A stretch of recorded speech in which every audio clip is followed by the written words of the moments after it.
What's going on, guys? My name is Mark and welcome back to Entrepreneurial Finance. So today what I want to get into a little bit further is the CFA exam. I recently found out that I passed level 1. So I can officially make a video telling you how to pass level 1. More specifically, how to pass level 1 with a full-time job. So for those of you who don't know, the CFA stands for the Chartered Financial Analyst. There's 3 levels to the exam. I just passed level 1, which is the easiest by far. Only about 40% of candidates usually pass. I was part of that 42% this year, so cheers to that. And I just want to share what my methodology was for passing, what you should do if this is something that you're looking to do in the future, and how hard it really is, okay? So this is something that, I paid the early bird fee for this program so I could get it for a lot cheaper than if you pay like 6 months before. And I started breezing through the questions, like almost a year in advance, not really truly studying until about 6 months until the exam date. But it was something that, I guess I just want to state, this is not an easy exam. This is an exam, where they take the top percentile of students. There's no official passing score, although most believe it to be around, that 67% to 72% mark, which is probably true.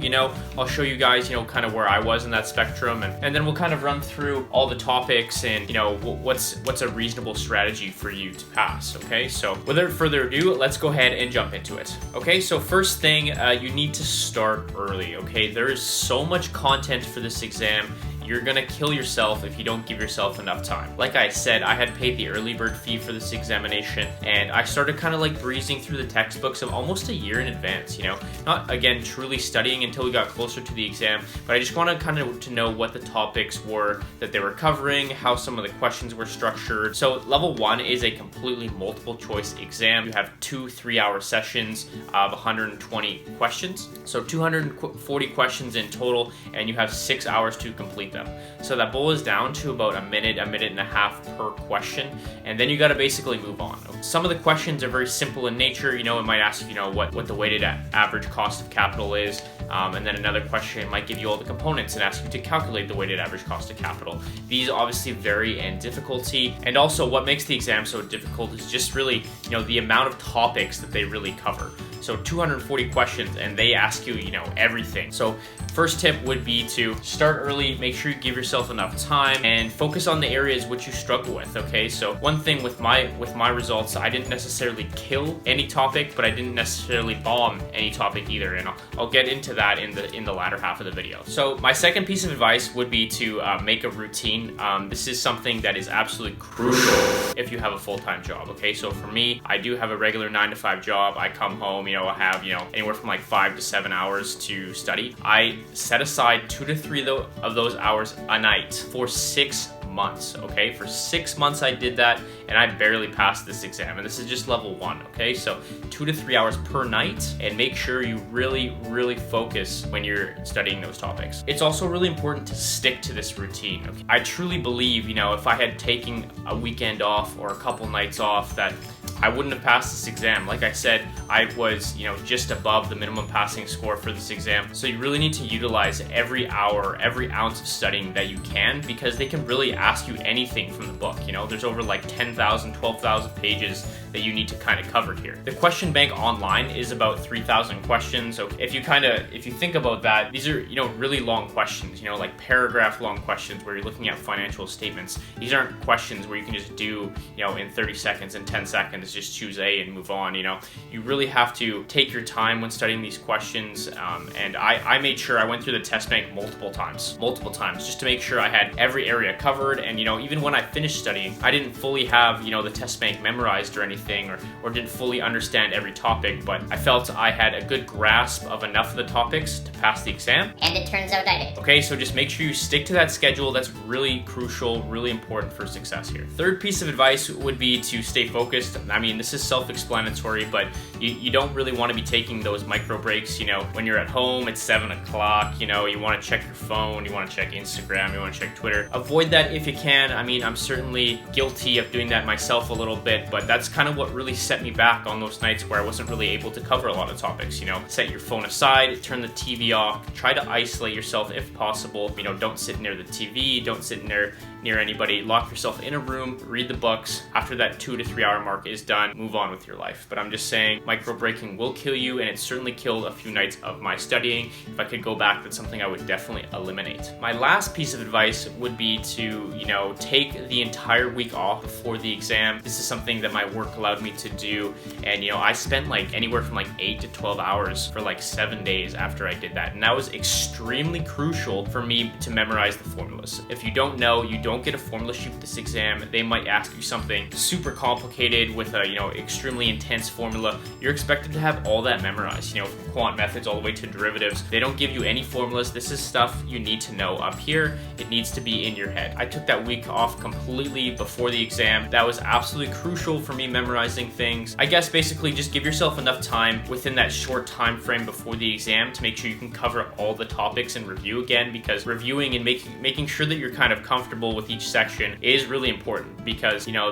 there's no mercy given on this exam. They'll ask you extremely in-depth questions on something that you might have never even read about. So just make sure you give yourself enough time. Try to set aside that week before so you can really crunch down and cram all the stuff that you haven't seen, or just review the stuff you already have seen. Make sure that you're comfortable with it, and then move on, take the exam, and hopefully pass. So for the second portion of this video, what I want to do is I kind of want to talk about my scores, how I scored in each topic, and basically where I lined up. So if we're looking at my score, I wasn't necessarily in the 90th percentile, and I was just above that minimum passing score mark. And we don't know what that minimum passing score mark is, but a lot of people speculate again that it's somewhere between 67 to 72%. And then that bottom line there, that dark, thick black dotted line, is the bottom 10 percentile of the class. And the thing is, the 90th percentile may only be something like 80%, and the bottom 10th percentile may only be something like 60 or 65%. The CFA Institute will never actually reveal those results. All I know is I'm slightly above the minimum passing score,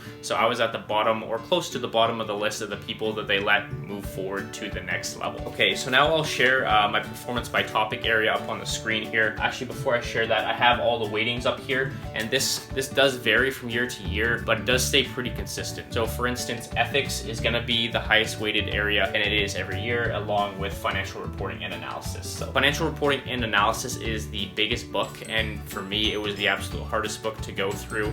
I didn't do a lot of accounting when I was in university. I focused more on the finance courses, and the valuation, the bond stuff, and equity investments and stuff of that sort. So if you don't have a deep background in accounting, this is going to be a tough area for you. It was a tough area for me, and I spent a lot of time on this one. So probably I spent the most time on this topic out of any other topic, and I still only scored, just above 60. And you can see that confidence interval that it gives you with my performance by topic area. I could have been anywhere from 70 or 50 if I took a similar exam next time. So that's kind of cool. I like that they show you a confidence interval in your results. It shows where you might have ended up if you took the similar type of questions next time. But basically, if you're just looking kind of throughout my scores here, the higher weighted areas I did decent in, or decent enough. I scored 60 in. That my best area was equity investments. So like I said, I really focused on finance when I was in university. I took like all the finance courses you could take. So I was in the 90th percentile for that one. My absolute worst topic was fixed income. So if I could go back and do anything differently, I would have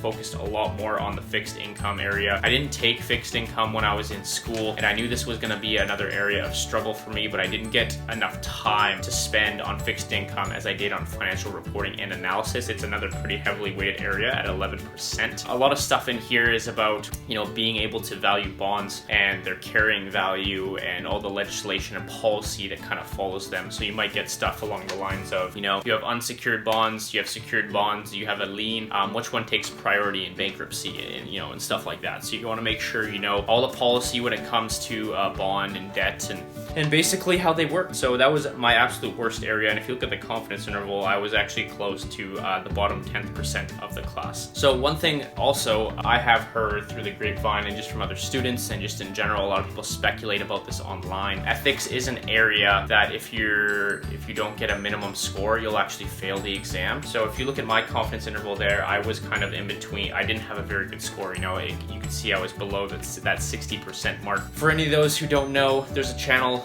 Mark Meldrum, he does a lot of exam prep for the CFA, and what he had kind of advised was, wait till the last day or two to study ethics. I had studied ethics, early on in the early months, and then I hadn't kind of touched it until the end. I wish I kind of focused a little bit more on ethics. This is a pretty crucial area to the CFA program that they value extremely highly. So make sure you focus on ethics. It's not a black and white topic area at all. It's very gray, and something that might look right isn't necessarily right, and all the questions might look right and all of them might look wrong. So you kind of have to make sure that you read the guidelines and the policies and just make sure you understand them and you can apply them to real situations, because clearly I struggled with that a bit, and that's an area I should certainly focus on more for level 2 and level 3. Basically, my takeaway from my score is, I didn't bomb any topic. I got pretty much at least 60 in every single one of them except fixed income and maybe, ethics. And I did really well in equity. But basically what this is telling me is you can kind of get by with that average score. Not that that's what you want to do, but you could see, I didn't really hit above 70 in any of them except for economics and equity investments, and I still passed the level 1 exam. So I had a very balanced score in my opinion, and I was able to get by with that balanced score. I really attribute this to focusing on all the topics individually and